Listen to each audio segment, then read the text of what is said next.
The Stone on the Nile, the story of the Baqt. The sun beat down on the Nile, turning the ancient brick walls of Dongola a deep, baked ochre. Young Marawi, barely 17, kept his hands steady, his eyes locked on the horizon.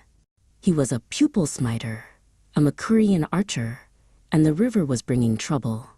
10 years before, a northern army, led by Uqba ibn Nafi, had tried to break their kingdom. They failed, repelled by the deadly precision of Marawi's older kinsmen. Marawi felt the history in the taut string of his bow. The first invaders had underestimated the Christian Kingdom of Makuria. "We are not Egypt," his father had taught him. "We are the stone on the Nile." But this new army, they said, was bigger, smarter, and led by the experienced commander, Abdullah ibn Sa'd.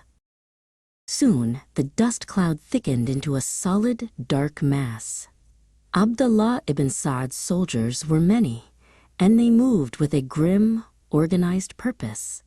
What caught Marawi's eye, however, was not the horses or the polished steel, but a strange timber beast, a towering wooden frame on wheels, unlike anything he had ever seen. "The manjanique," whispered the man next to Marawi, his voice tight.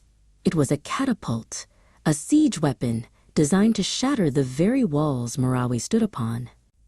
The terrifying sound of the first massive stone hitting the battlements echoed across the city, followed by a cheer from the northern ranks. Day after day, the siege continued. The catapult stones rained down. One enormous rock smashed through the roof of the great cathedral, leaving a gaping wound in the holy building's dome. The sight galvanized the Makurians. This was not just a battle for a city, it was a battle for their faith and their way of life. Abdullah ibn Sa'd watched the resilience of the Makurians from his camp. His 5,000 men were tired. Every time his soldiers approached the walls, the arrows of the pupil-smiters flew, swift and true, finding their targets with ruthless accuracy.